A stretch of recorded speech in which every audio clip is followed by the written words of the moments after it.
Hey everyone, welcome to another video. In case you're new to this channel, my name is Lonnie, and today I thought it would be cool to do something a little bit different than the videos that I usually post, just to help you get to know me more and to introduce you to my beautiful wife, Taylor. Hey guys, I'm Taylor.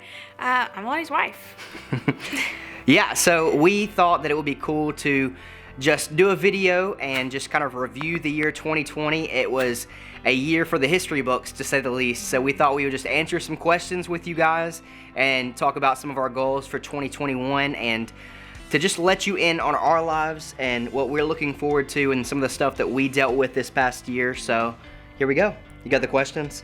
Yes, I have all the questions on my phone. So let's start with the first one. So, what was the single best thing that happened this past year? I mean, we got married. That's the best thing that happened in 2020. Definitely, yeah. It was definitely a challenge too, but I think, obviously for the most part, I think that 2020 was a great year to have your first year of marriage because you have plenty of time to get to know each other. We almost spent every day together. So.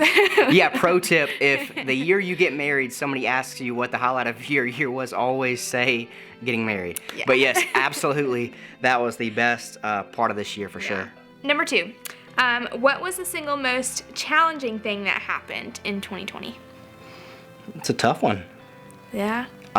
For me, I think the toughest thing that happened was in March, I transitioned to a new job, left a church that I worked at for a little over 2 years and just absolutely loved the church, loved the people that I was at, and transitioned into a new church just in time for COVID-19 and quarantine and all of that fun stuff. So the most challenging part to me was coming into a new church and getting to know people from a distance. But yeah, that's probably the biggest challenge that I faced this year. Yeah, that was really hard.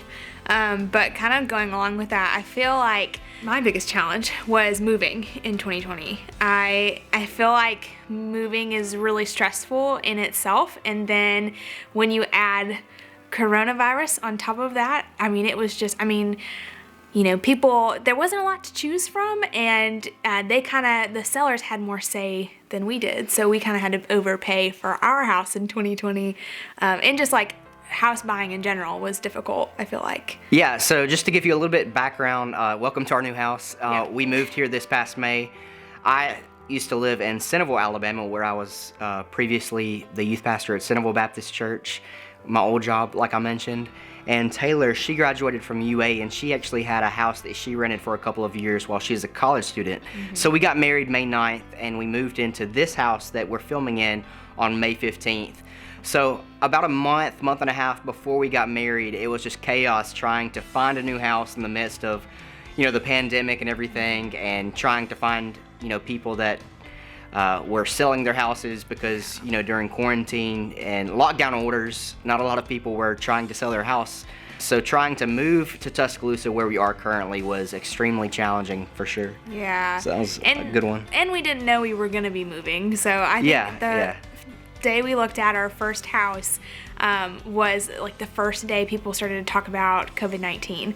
And so I remember us like traveling to one house and being like, oh no, is school gonna shut down? Like, what's happening? Yeah, it was just kind of a rushed process, it felt like, and I think both of us shed some tears over that whole process. Oh yeah. But looking back, we're in a place that we love, and we can really see God's hand and how He brought us to where we are, and just really thankful for all the blessings He's given us, and our wedding, and able to still have that, and able to find a new house just in time, before lockdown orders got extremely strict. I thought it was extremely huge, because like the week after we got this house, there was nothing on the market. Yeah. Oh man, it was perfect timing. God's timing is always perfect, and His ways are always better than what we can imagine.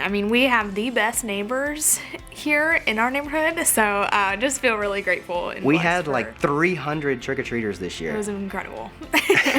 So that was fun. Okay, question number 3. What was an unexpected joy this past year? Another tough one. You want to go first? Yeah, I can. I think my small group, I led a small group for the first time in 2020, and I didn't think that was going to happen. I did not go into 2020 thinking that I would be leading a small group, and didn't think that I was qualified enough to lead a small group. But I started talking to some people in the church, and we were like, there just needs to be a place for young adults. Young adult women, and so we came together, met right here in this living room every Monday night, socially distanced. It was just great, and I feel like I got to know so many wonderful believers and women. It was just the best. I was so grateful that I got to do that this year. Yeah, and for me, I wouldn't say an unexpected joy, but a big joy and a blessing that I had this past year was when I transitioned into my new church. I really was able to bond with my new co-workers, and I feel like we really made a team very, very fast in difficult circumstances. So I'm grateful for the people I work with and just the friends that we were able to make this past year despite the circumstances. And also my small group, we started a small group also on Monday nights with young adult guys, and we also meet Monday nights, which is when they meet. Yeah. So I would say that's a joy in my life as well. Yeah, it's cool to see both small groups grow too, and just to see new people come into them. That's been awesome. Number 4, what was your biggest personal change from January to December of 2020? College students to college graduates, we both graduated college this year. Yeah, so I started college 9 years ago. So I'm 27 now, just in case you're doing the math. I started college at 18 and went into ministry, but really took me a long time to get there. So I bounced around from a couple of different majors, actually became a fireman for a little while, interned at a church, and went a 2-3 year period without going to college, and then had to start back again, which was extremely hard, and finally finished like 2 weeks ago. So extremely excited about that, excited to put that chapter behind me and move on to the next. And now I'm in the Master of Divinity program at New Orleans Seminary, which is a great program if you're thinking about seminary or anything like that. Look into it, New Orleans Seminary. Yeah, I started college in 2016. I'm 22. Had to think about that for a second. But so I started college at Mississippi State University way back when, and then transferred to my local community college back home in Coleman, Alabama, Wallace State Community College, and then came to the University of Alabama. So I, like Lonnie, also switched around a lot, changed my major probably too many times to count. I said that was my SEC tour, which is funny because now I work as a recruiter for a college and get to help students kind of grow and transition in a college a lot better than I did. So I'm grateful for all those experiences because I can talk to several different people about their journeys, choosing a college. But that was just really great. I'm grateful to work for the college that I graduated from, and now I'm pursuing my Master of Business Administration through Mississippi State, which was a crazy full circle moment. I just got accepted last month. What's the next question? Next question. Let's see. In what ways did you grow spiritually? Just having to trust God, just in the midst of everything going on in the world through the pandemic, and just a year where so much is out of our control. Just being reminded that He's still in control was extremely helpful, and I think helped us both grow spiritually, for sure. Yeah, I crack up at the thought of our wedding because we had this whole thing planned out. It looked completely different than our actual wedding day because of COVID, but I just remember being kind of frustrated because, you think of this day that you're going to have, or at least I did for a long time, since I was a little kid, and then that didn't happen. I didn't get to wear my big white dress, or we didn't have like a first dance or anything like that, and I remember just being like so disappointed. And then like the other day I was looking through our wedding pictures to put a little book together of all of them, and I was just like looking at how happy we both looked, just being us and our families and like our friends being able to drive in, and they all made these cool signs. I don't know, it was just really special to see like like I said, God's plans, they're just always better. And having to keep relearning that throughout life, I feel like is important and sometimes a struggle, but we have to do it. Yeah, it was just really cool seeing how God could work through all these plans that we felt like were wrecked at the time, and then coming out the other side and seeing how God was working and that his plans are actually better than our plans. Oh, yeah. Yeah, that's just what makes me laugh. I mean, we plan and plan and plan like our whole lives, and God just comes in and he's like, nope, my plan's way better than yours, and you think, that's not true until you kind of see it, which, we need to have faith in God all the time. But, yeah, that was cool. Next question. Okay. What was the most enjoyable part of your work, both professionally and at home? I think the most enjoyable part for me with work was just coming into a new place and just the challenge of something new, the challenge of just coming in and starting fresh and just building from the ground up and coming up with a plan. And again, our plans don't always go as planned. To me, I just really like the challenge of taking on something new and just getting out of my comfort zone and being pushed out of it, which I was for sure pushed out of my comfort zone this year. But yeah, that was extremely enjoyable for me. Yeah, this is my first year in my role too, as a recruiter for the Communication College on campus.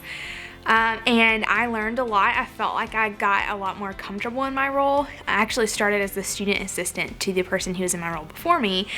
So kind of having to make that transition from student to full-time professional, again, like adult, that was really interesting. And I feel like now I feel really confident in my role in talking to students.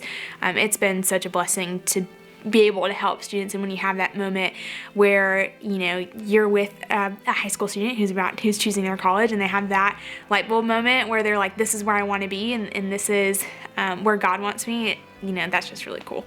So that was the most enjoyable part of mine for sure. What do you hope to have accomplished by the end of 2021? I think for me, just taking the lessons that we learned last year about trusting God and, when your plans come crashing down, when things go wrong this year, trusting God before He actually comes through and seeing His hand work before it actually does. And maybe writing another book this year. I wrote a book about 2 years ago. Been wanting to write another one, but we'll see how that goes. But just doing good in school and connecting with the students at my new church and the parents. Yeah, I'd agree with that. I think getting to know your students more and building stronger relationships with them and their families. My small group, I am going to continue with that this spring and probably throughout the year. So growing that and hopefully being able to split off into multiple small groups, that would be awesome by 2022. Just praying for that. As far as personally finishing up my MBA, being finished up with the first year of my MBA and being able to, be on the last part of it next year. Well, that is it for the questions today. Let us know in the comments what questions you would like us to answer next time, and hopefully we can make this like a monthly thing where we get together and do a video like this. If you haven't subscribed to this channel, please subscribe. If you found any value from this video, go check out the other videos. It was great talking to y'all for the first time. Thank you for having me. Again, thank y'all so much for watching, and we'll see you next time. Bye, y'all.